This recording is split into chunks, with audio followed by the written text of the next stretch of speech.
China is one of the most ancient civilizations in the world. The country, with its 10 million square kilometers, is only the third largest in the world, but with its 1,200,000,000 inhabitants, it's the most populous. The capital, Beijing, is worthy of this enormous country. 11 million people live within its area.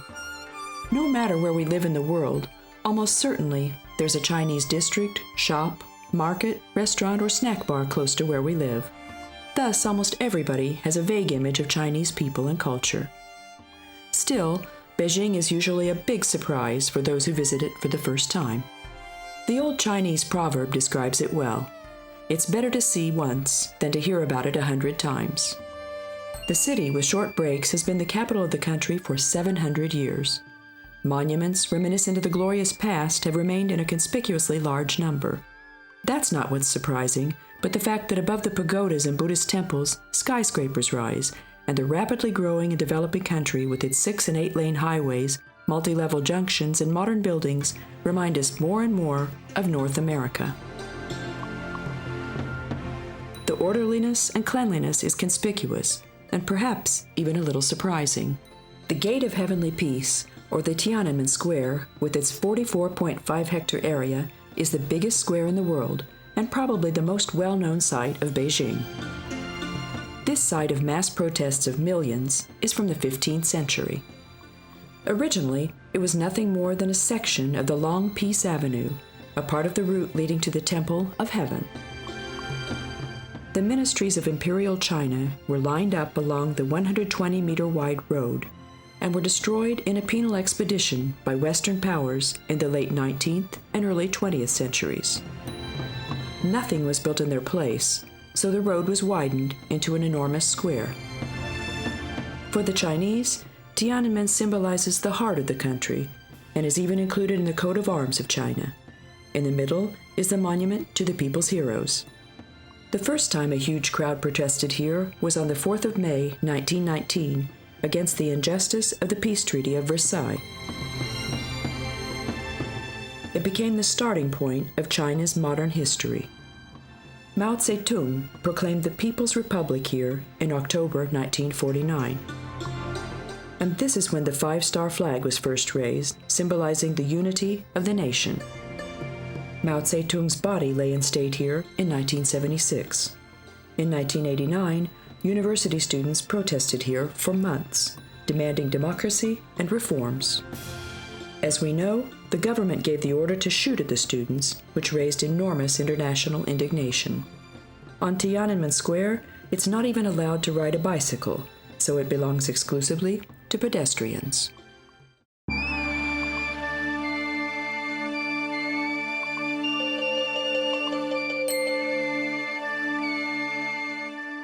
Just like Lenin's mausoleum on Red Square in Moscow, here the main attraction is Mao Zedong.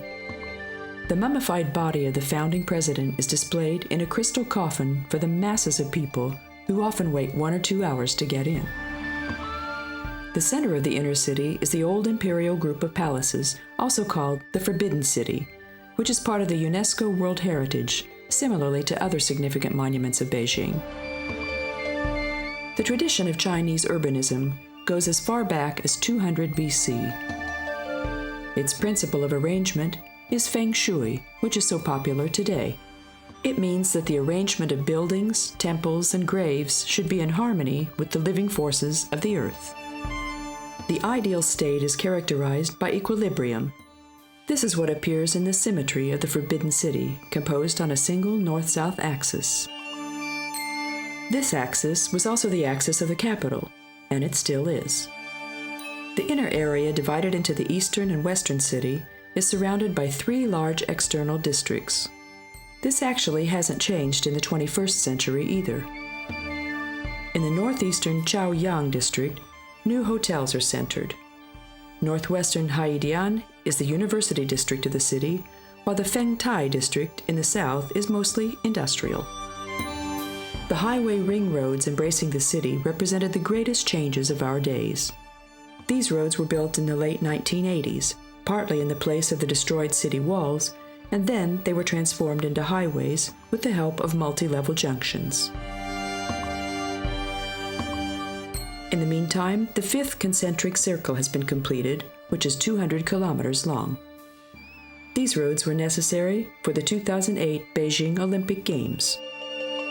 In the 13th century, the Mongolians intruded into China under the leadership of Genghis Khan. His grandson Kublai, the Great Khan, moved his court to Beijing to lead the invasion of South China from here. His glorious court was the ancestor of the Forbidden City.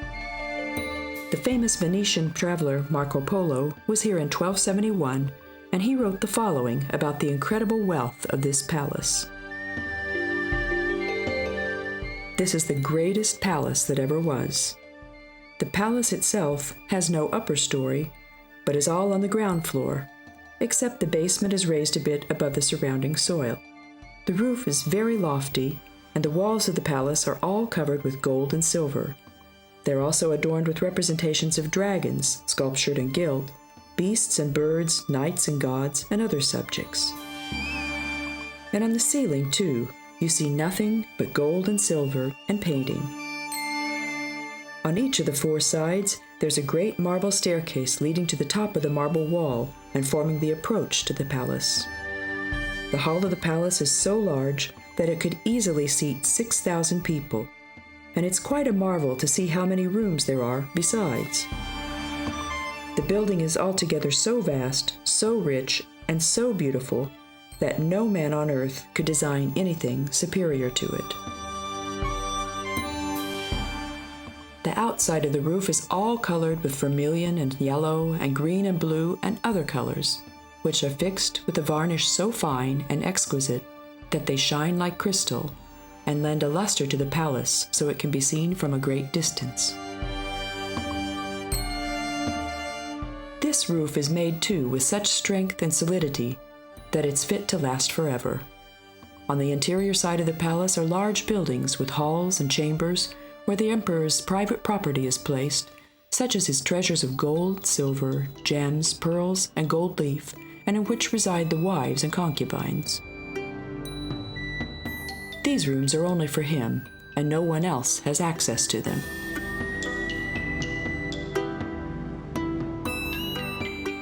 When in the early 1400s the Ming Dynasty drove the Mongolians out, they started building the Forbidden City during the reign of Emperor Ming Dinasty.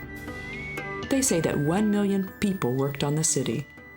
The emperor was thought to be the son of heaven, who could not step over the rules of ancient traditions. Since the heavenly palace of the Lord of Heaven, Emperor Yade, consisted of 10,000 rooms, the palace of the Emperor of the World couldn't consist of more than 9,999.5 rooms. This group of buildings, comprising an almost endless number of rooms, surrounded by a wall of 10 meters in height, occupies 72 hectares of the city. It's calculated that if the emperor had slept in a different room every night, it would have taken him 27 years to occupy his whole palace. This could have had practical significance when it came to avoiding prospective assaults, since except for one or two confidants, nobody could know in which room the emperor was spending the night. In the city, besides palaces and halls, there are also temples, libraries, theaters, and residential buildings. In the latter lived the thousands of servants, eunuchs, and concubines. Almost all buildings have only a ground floor, which determined the image of the capital city for centuries. It was unimaginable that anybody could build a building taller than the emperor had. However, by the 21st century, skyscrapers appeared along the wide avenues.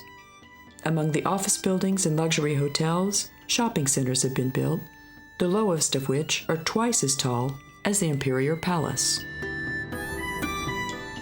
Beyond the palaces, the imperial gardens stretched with rocky gardens, lakes, ornamented pavilions, rich vegetation, and pine trees. If we arrive from the direction of the Heavenly Peace Square, proceeding along the main axis, we step into the Hall of Supreme Harmony through the gate of the same name. This was the actual throne hall. The largest wooden palace of China is 64 by 34 meters and nearly 30 meters high. In the somewhat smaller Hall of Central Harmony, the celebrations were prepared, while in the Hall of Preserving Harmony, imperial receptions were held. The The Hall of Heavenly Purity was originally the bedroom of the ruler. Later, magnificent wedding ceremonies were held here, and this is also where the members of the royal family lay at state. The little enamel box which contained the last will of the emperor, that is, the name of his successor, was also kept here. Who knows whether it was always the real box that was opened by the successors? The English poet Osbert Stilwell wrote his impressions in the early 1900s as follows. In every tall, red-pillared hall with golden ceiling and colorful walls, gilded and painted beauties, similar to peacock feathers, ponder with shiny eyes. As if the Manchu emperors lived and moved angrily in the halls, like a hornet inside a ripe peach.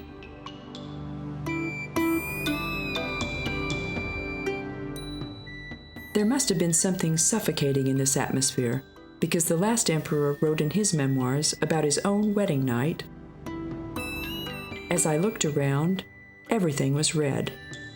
The bed curtains, the pillows, the bedclothes, the skirt, the flowers, and my wife's face as well. It was similar to a melted red wax candle. I thought it might be better for me in the Yangtze Palace, so I opened the door and went back to my residence." Located after the Hall of Unity, the Palace of Earthly Tranquility was the place for wedding nights. This was the private residence of the majestic spouse, and at the same time, the last attraction of the main axis. If tourists don't visit here in groups, they get a Walkman at the entrance with headphones, with an introductory text in English. Its uniqueness is that the tour can be heard spoken by the former Angel and James Bond, Roger Moore, one of those who speak the language of Shakespeare the most beautifully.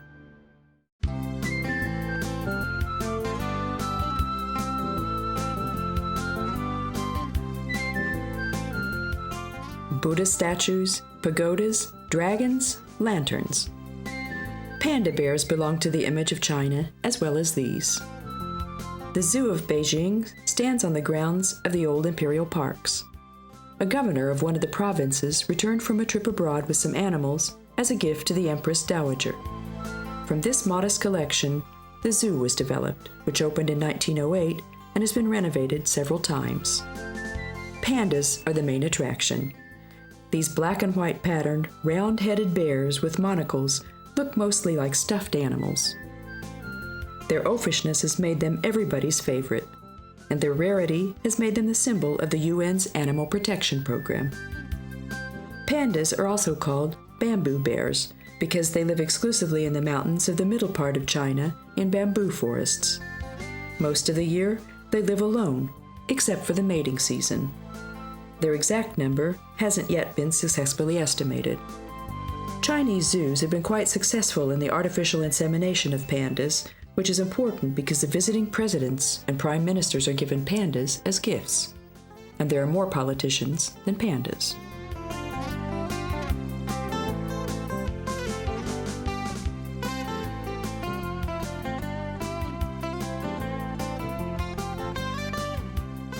On the 90-hectare area of the Beijing Zoo, 5,000 specimens of 650 different kinds of animals are on display.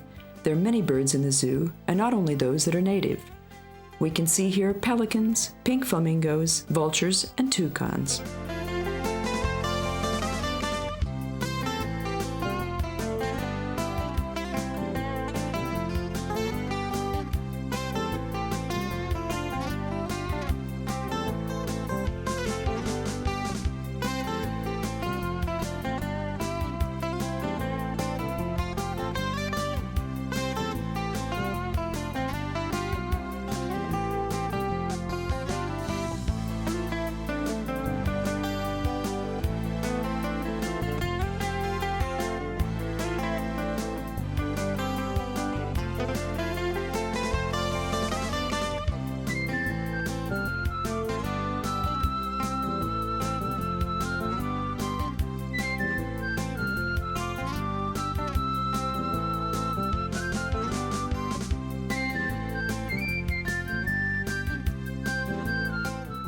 Endangered species living only in China are the golden monkey, the white-headed monkey, the Mongolian wild horse, and the wild yak.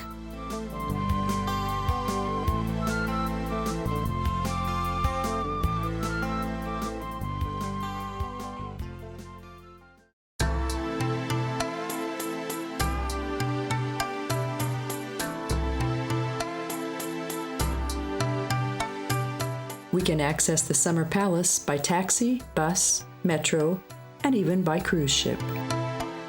The group of buildings lies 12 kilometers northwest of the city. It's not to be mistaken for the Yuan, the old Summer Palace. This palace, radiating calmness and joy, is called Yihei Yuan in Chinese. This wonder of Oriental landscape architecture is located on 290 hectares, surrounded by a wall incorporating part of the Mountain of Long Life and the Lake of the Great Light, the Kunming Ku. In 1153, a park was first developed here with an imperial resting place with the name Parks of the Golden Water. The area, including the park, was expanded during Mongolian rule and also during the Ming Dynasty. In the 1860s, during the Second Opium War, it was burned by English troops. The widow Empress Dowager had her favorite resting place rebuilt, even more luxuriously than the previous one, using money meant for the development of the Navy. In return, she donated a marble ship to the Navy, which has been standing in the corner of the lake ever since, at the western end of the long corridor. After the suppression of the Boxer Revolt, intervention troops devastated the Summer Palace again. These damages were also restored by the Empress Dowager, this time for 80 million silvers, as we can read in the recently published book by Keith Ladler, Last Empress of China. Even today, we may admire the residence of the elderly lady, the Hall of Joyful Longevity, the furniture and accessories of which are all original. This is where the ruler spent her time from April to October.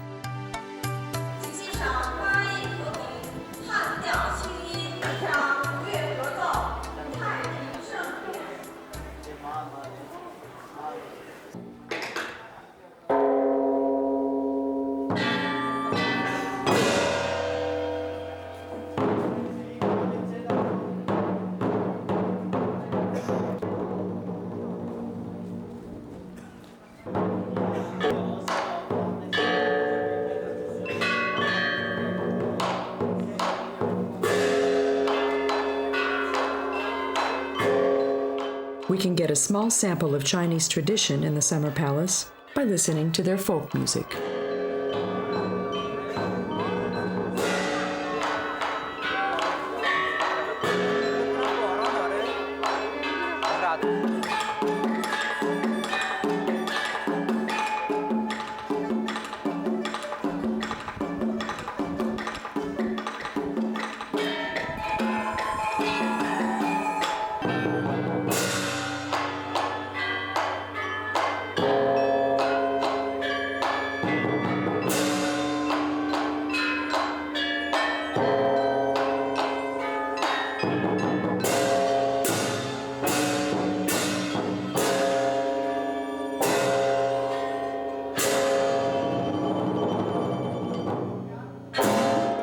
A Hungarian diplomat, Count Peter Vai, visited here in the early 20th century, when the Summer Palace was at its best. He wrote the following about it. The Summer Palace itself is an entire city. Swarms of mandarins, court officials, inspectors, servants, and workers live in it. There are about 10,000 of them, I suppose, and how much is needed to supply them a day is impossible to calculate. The escort appears. A group of palace guards and mandarins leads us to the gate of the inner palace. Swarming crowds dressed in all colors of the rainbow, with silk flags, embroidered banners, painted signs, and glittering triumphal falchions, all symbols of power in the heavenly empire, gather and transform themselves into a waving tide of people. This wonderful delegation finally forms into a disorderly group procession and winds through the narrow streets like a giant snake with glistening scales, escaping from a fairy tale. There could not have been a more appropriate pageantry approaching the Court of Dragons. The enormous purple gate, studded with golden nails, opens at its corners, screeching. Soldiers, like the noble figures of some dream world, salute with their strange weapons.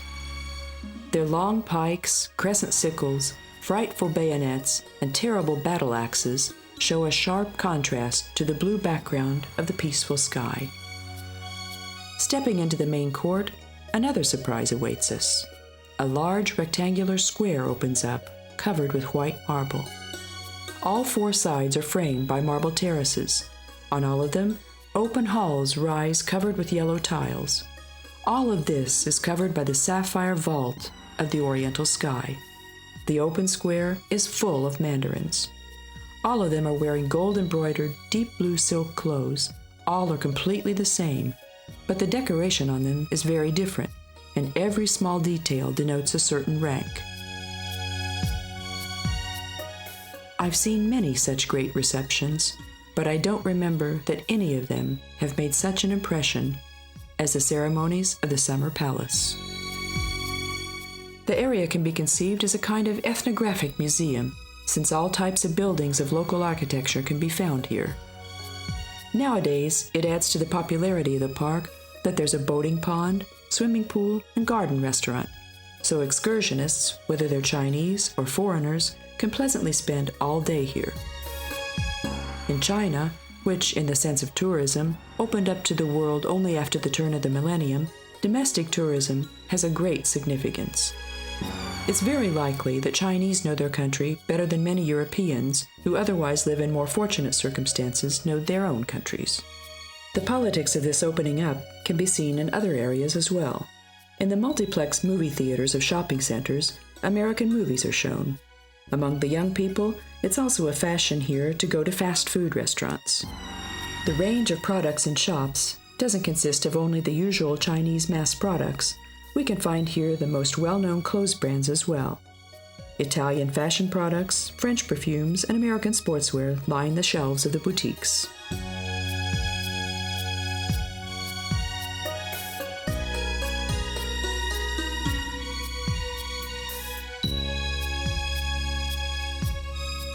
Tourists won't find the usual car rental companies at the Beijing airport. It's only possible to drive with a local or naturalized license. International driving licenses are not accepted. However, there are more than 60,000 taxis in the city, and the fares are surprisingly low.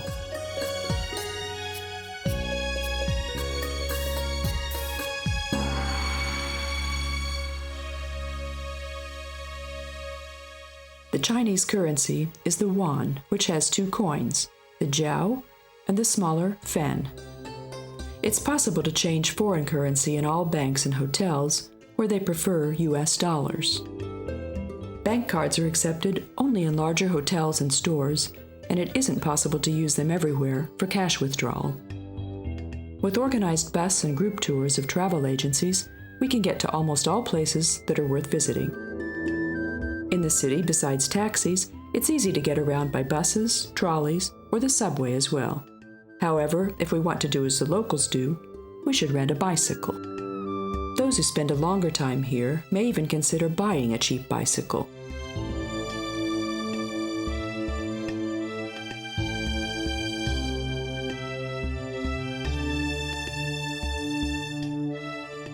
Free maps are available in the tourist offices. Of course, it doesn't hurt if we take maps and travel guides from home, since it helps to prepare for the sights ahead.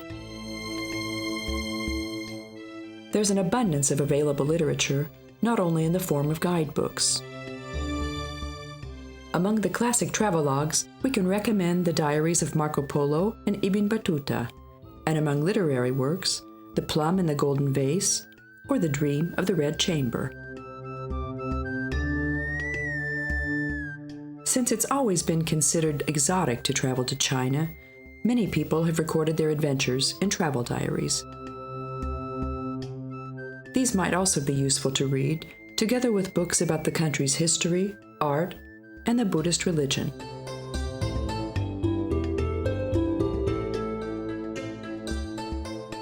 In 1911, the Chinese Revolution swept away the emperor. They had the 3-year-old child emperor Xuantung resign, who'd been appointed by the widow empress Dowager. Those who've seen the film of Bernardo Bertolucci, The Last Chinese Emperor, which received 9 Oscars, can remember this well. This was the first movie which was shot at the original site.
Masses of Chinese migrated from unemployment and misery and settled in big cities of Asia, America, and Europe, creating Chinatowns.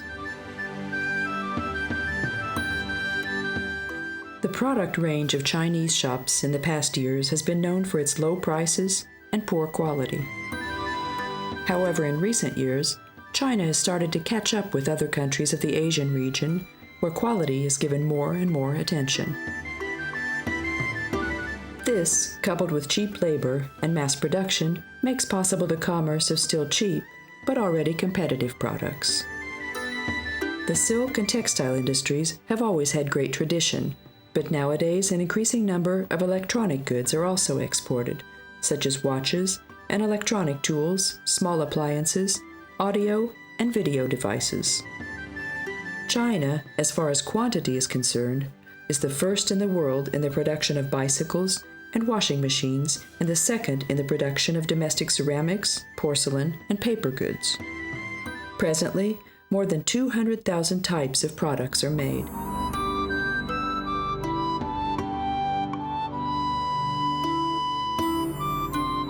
The Temple of Heaven, in Chinese Tian'anmen, is the place where the rulers of the Ming and the Qing dynasties went to pray.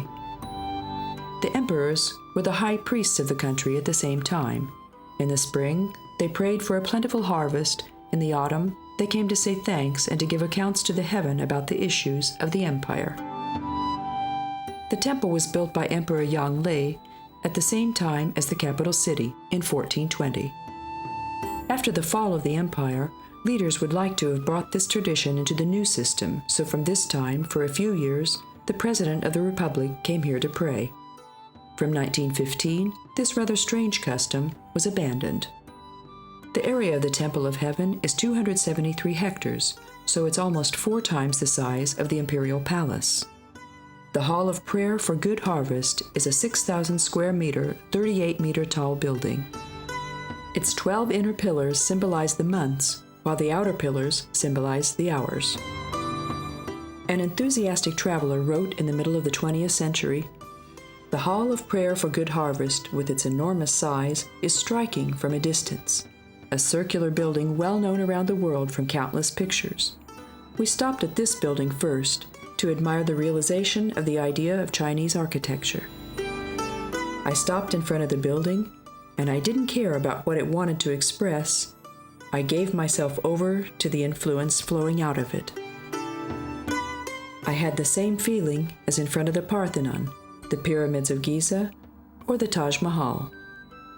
I saw in front of me the simplest and cleanest architectural idea coming true in the greatest form. The Tien'anmen could only be created in the capital of the Chinese Empire, but its value cannot be linked to any place or time. This magnificent hall is not the original, but the replica of the building from 1420. if ever a good replica of an architectural work of art has been made, the replica of the Temple of Heaven was truly successful in this.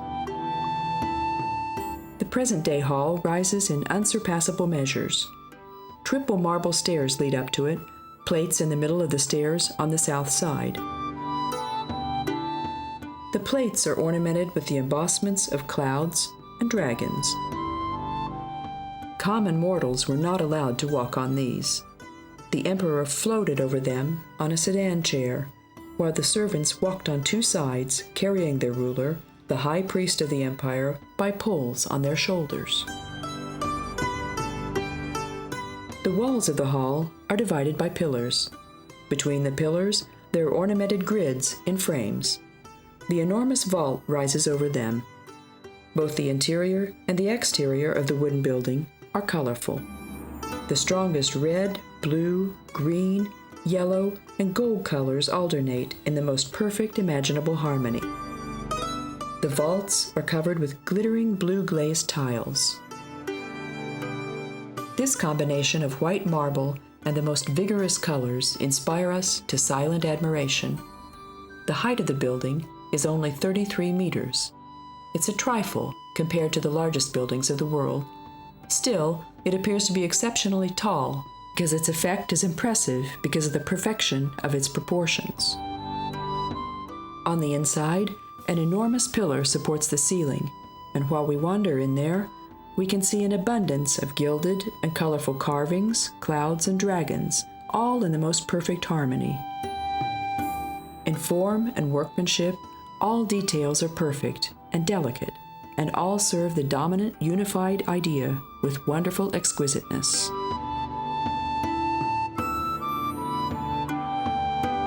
The Temple of the Imperial Vault of Heaven resembles the Temple of Heaven, but is much smaller. The circular mound altar is located in an open building. All measurements of the temples, and especially the mound altar, are connected with Chinese numerology. It's questionable what results we would get if we transformed the Chinese measurements to European ones.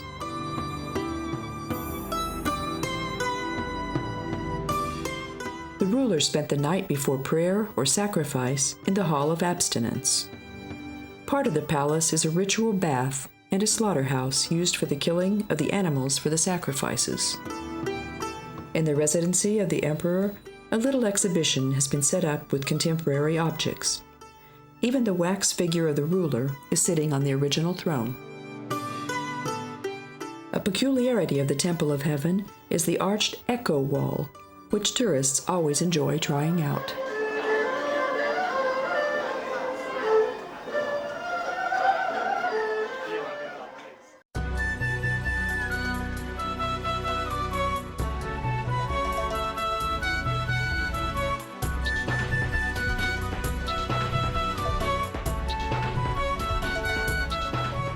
The Great Wall of China is an enormous piece of architectural artwork, matching the pyramids and other wonders of antiquity. It's the only man-made structure that can be seen from the moon. No wonder, since it winds along a length of 6,000 kilometers, from the crossing of Shanhaiguan at Boha Bay to the Jiayuguan crossing at the verge of the Gobi Desert. It winds along on the ridges of mountains, through valleys and plains like a giant snake, touching 11 provinces. Probably the Great Wall is known by everybody in the world, and those who visit Beijing want to see it for themselves by all means. The Yanshan mountain range and the wall stretching on it are not far from the capital, only 70 to 100 kilometers. We can reach the Great Wall mostly in groups, by bus. Those parts that are close to Beijing have been renovated, and these sections have also been opened to visitors. The most well-known is Badalingi, followed by Mutianyu and Simatai. Even in the 5th century BC, there were walls and mostly earthworks that protected China from attacks of barbarians. In 221 BC, the first emperor who unified the country, Qin Shi Huangdi, determined that he would build a continuous fortification by connecting these parts. Hundreds of thousands of people worked over 8 years, moving hundreds of millions of cubic meters of earth. The construction, however, had not been finished even in the time of the Han Dynasty. The sections around the capital were built in the time of the Ming Dynasty, 5,000 or 6,000 years ago. The Great Wall never had to stand up to the siege of enemy troops. However, its system of bastions was good to survey the movements of the enemy, and the posts sent smoke signals to each other from here. Moving on top of the wall, messengers could reach their destination faster than by climbing through mountains and valleys. As the Chinese proverb goes, "He who has not climbed the Great Wall yet is not a hardy man." Besides tourism from abroad, domestic tourism is also significant. The double gate of the Great Wall at Badaling was built in 1505, was restored in 1957, and in the 1980s, it was equipped with an elevator system. The gate stands at a height of 100 meters above sea level. The wall is 6.6 meters in both height and width. The area surrounded by the walls is a parking place for buses. We can find snack bars and restaurants here, and a line of shops where local souvenirs are sold. Stuffed panda bears, platters and mugs decorated with the portrait of Mao, lanterns, incense sticks, lighters playing Chinese music, and dragon sculptures. We can have our names written on a grain of rice with Chinese symbols, and we can buy miniature replicas of the soldiers of the clay army, even a replica of the Great Wall as a paperweight. There are t-shirts saying, "I have climbed the Great Wall," and we can buy a certificate which is written in our name, justifying the same thing. Before climbing, we can watch a 15-minute film in the Round Panorama Theater. Those preferring not to climb may go with the elevator or cable railway or even a roller coaster-like railway. At Mutianyu, the wall is steeper and narrower than at Badaling, but there's a cable railway here too. Sima Tai has best preserved its original character. Those who would like to see the Great Wall a little differently should not miss this. They're not as well known as the pandas, but the black bears are at least as characteristic of Chinese wildlife.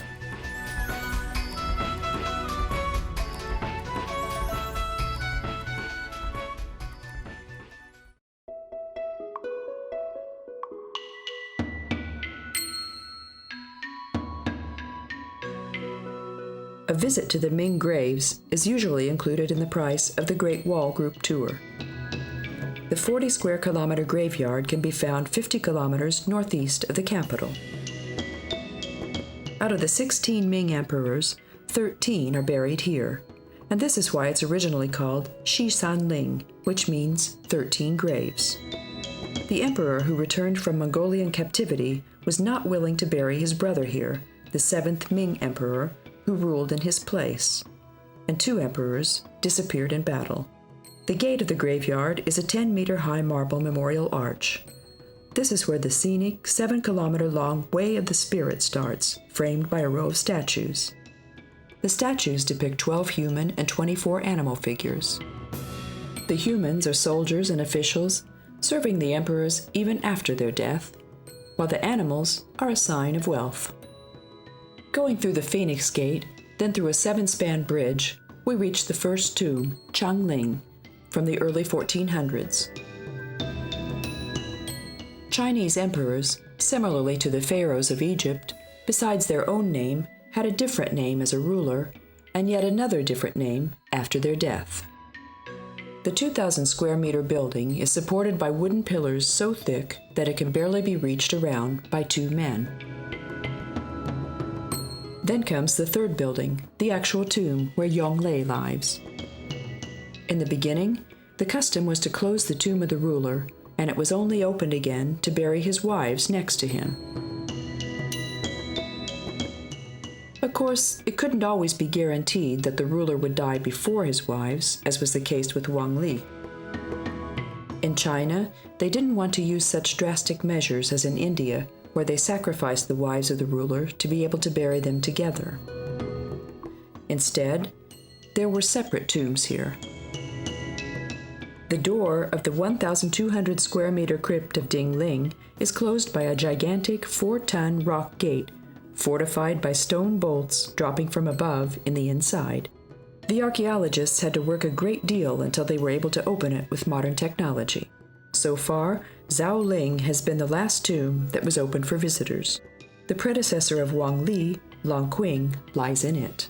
The park breathes eternity and calmness, but also a little melancholy, with its cedar and pine trees, evergreens, and exuberant flourishing shrubs, as if we were walking in a botanical garden. In the museum at the side of the graveyard, the items excavated here are exhibited, a total of about 3,000 objects. If we have time left, we can see the park of the scenes from the Ming Age, which is a panoptic displaying wax figures in contemporary clothes.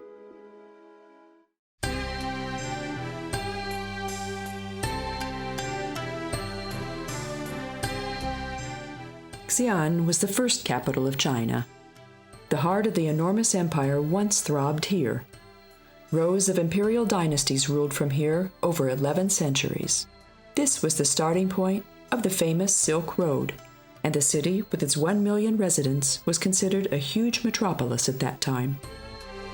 Although the city lost its rank and influence after the revolution of Huang Chao in 875, it still belongs to the 10 biggest cities of China.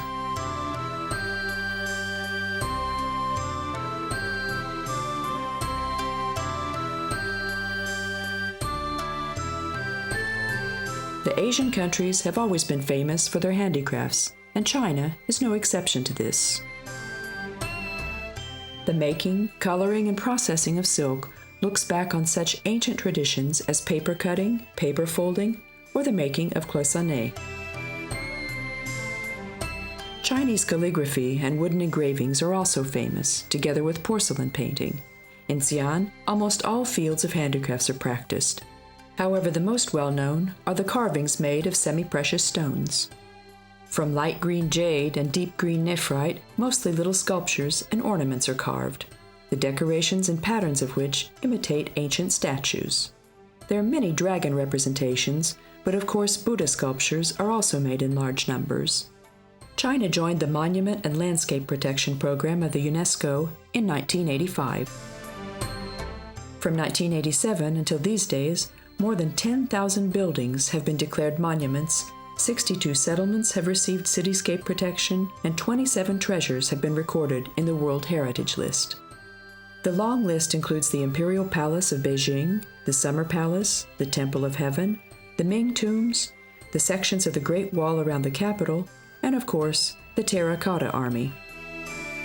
This spectacle can be found 1.5 kilometers east of the burial hill of Qin Shi Huangdi. The tomb of the strict ruler unifying China in 221 BC has not been excavated yet, although there have been excavations in this 8 square kilometer area for decades. A farmer named Yang Jifa drilled a well from which water always escaped, so he went down to the well to check the reason. Down there, he found himself face to face with a frightful figure. However, this figure was not a monster or a ghost, or even a skeleton or mummy, but a clay statue which looked very real. In communist China in 1974, people had to be very careful about what they should report to the authorities and what not. After long pondering, the farmer reported his finding to the Museum of Xi'an, and he got 30 yuan as a reward. Archaeologists found one of the most significant artifacts of the world here under the agricultural land. In several cultures, for instance in Egypt or South America, it was a custom to bury the dead lord together with all his people, so they could serve him even in the afterlife. From this custom came the usebti in Egypt, which is a little sculpture who works in place of his lord in the afterlife. Probably it was a similar reason why this huge clay army followed their master to the grave. During the first excavations, soon 3 enormous chambers were found, deepened into the ground. The biggest of them is more than 14,000 square meters. Inside this, the 6,000 armed men stood, ordered in military formation. The man-sized figures bore real weapons and accessories. Their makers didn't choose the easy way. They didn't just pour clay into forms, they formed them individually by hand, which is evident by the fact that the faces of all the figures have individual features. Maybe they really represented the actual people of the army of that time? The second chamber is 600 square meters in size, while the third is only 500 square meters. In this smallest room, 64 figures were found, and according to archaeologists, they might have been the commanders of the army. Besides foot soldiers, 36 horse-drawn chariots were found. The order of the army also agrees with real strategic aspects. There's a vanguard, wing, and defense line. Over the rooms, wide-spanning halls and a museum were built, floored with marble, creating all the necessary conditions for visitors.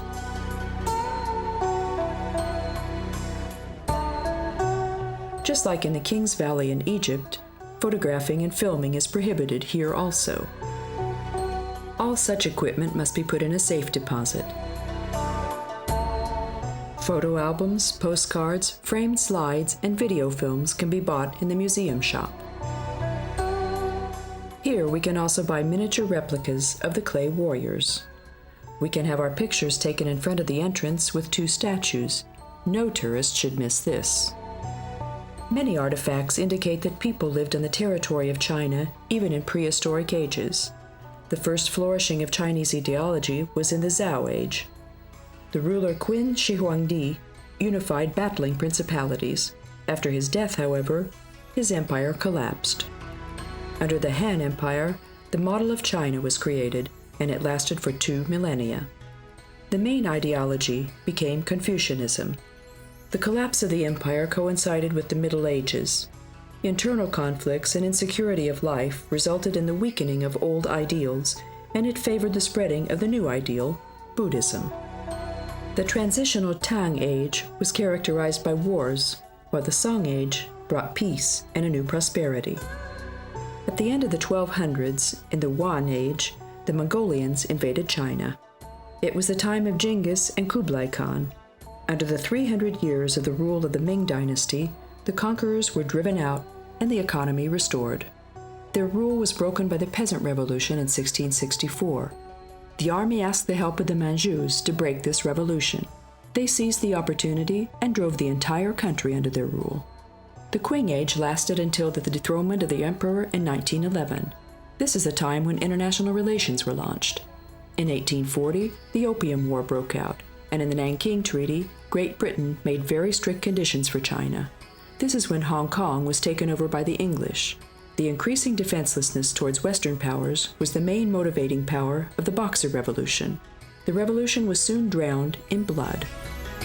After this, Japan provoked a war and invaded all of Manchuria. This conflict then melted into World War II. It even went on until 1949, when the People's Army freed the country from suppression. In the same year, the People's Republic was proclaimed. It was the start of the well-known history of the recent past.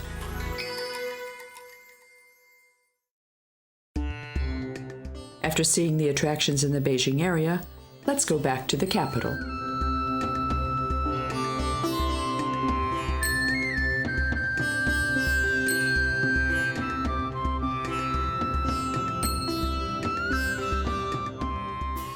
Beijing has many more sights than tourists could see during just one visit.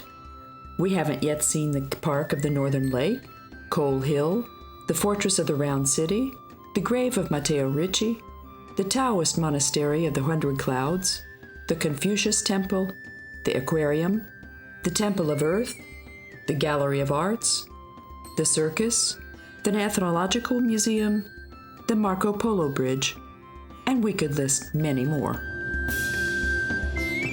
We should not miss the Lama Temple, which stands close to the Imperial College. Originally, it was built for Prince Yongzheng as a palace. At that time, it was common for the palaces of princes who became emperors to be transformed into temples. This is what the prince did, who ruled by the name of Qianlong. At the time of the Manchus, Lamaism, which is a branch of Buddhism, was the official religion. Accordingly, the temple bears the traditional image of Buddhist places of prayer. It has 5 courtyards and 5 pavilions, but what is unusual is that the yellow mahalika roof, otherwise a privilege of the ruler exclusively, was not replaced. The inner courtyard can be accessed through an ornamented gate with 3 arcades. Traditionally, the brass bell is placed here, and we can find here the stone plates telling the story of the temple in 4 languages. In the first room, the statue of Maitreya, that is, the predicted future Buddha, awaits the visitors. The embossments and pictures of the second court represent Tsongkhapa, the founder of Lamaism. In the room of eternal harmony, Buddha can be seen with his 18 disciples. The famous Lamaist flag pictures, the tankas, were placed in the gallery. These can only be seen by monks and researchers. The room of eternal shelter displays 3 Buddha representations sitting on thrones made of gilded wood. In the 4th room, the monumental statue of Tsongkhapa sits, which is one of the biggest statues in the world, made of copper. In the 5th room stands the 26-meter-high Buddha statue, carved from wood, for which the wood was donated to the emperor by the Dalai Lama.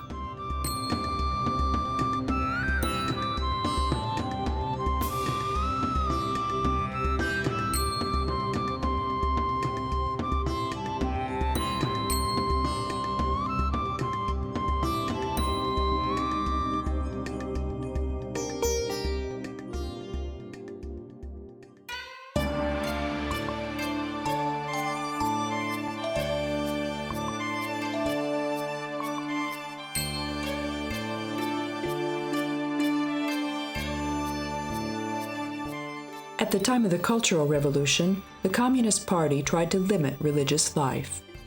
This direction, however, belongs to the past. China is such an enormous country where even the 4th most widespread religion has 8 million followers.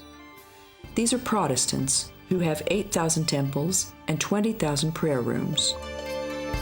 The Catholic Church numbers 1/2 less, with a little over 4,000 churches. The state doesn't prevent people from practicing the Catholic faith, but they do forbid any connections with the Pope or the Vatican. The spread of Islam began in the country in the 7th century. Its 18 million followers can praise Allah in more than 30,000 mosques.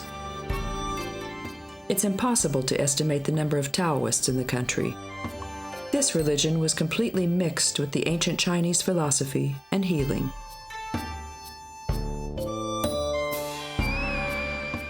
The most widespread religion is Buddhism, which came from India in the 1st century, and one independent area of this, Lamaism. Chinese and Tibetan Buddhism are also differentiated. Especially with the uneducated, superstitious Chinese, another phenomenon might exist, which is called synchronism, in which they believe in several religions at the same time.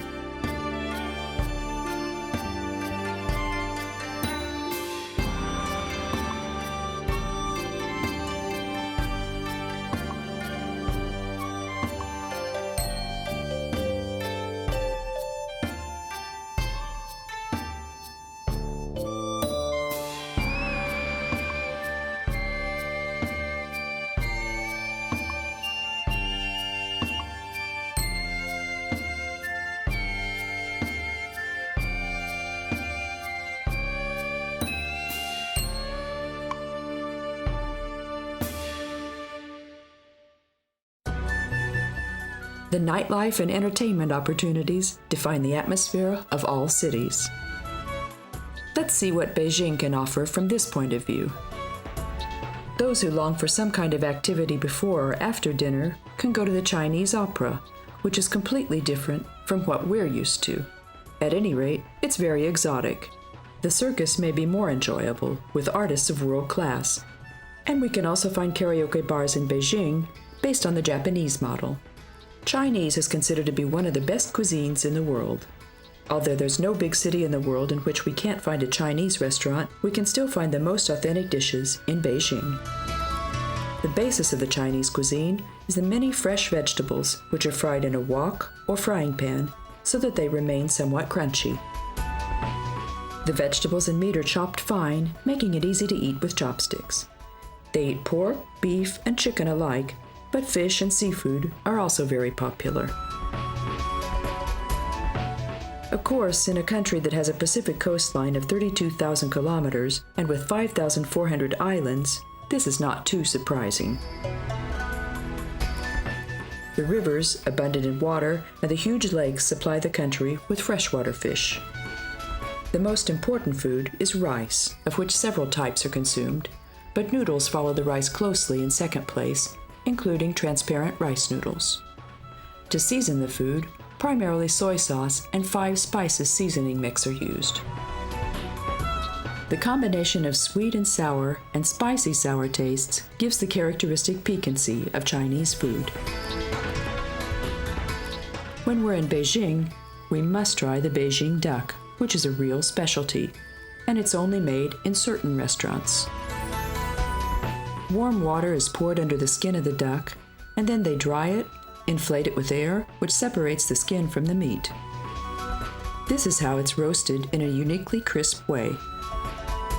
The heavenly meat is then sliced, rolled into small pancakes, and eaten, flavored with soy sauce. Chinese wines aren't especially good. The beers, though, which have a tradition of many centuries, are much better, and the most well-known is Tsingtao.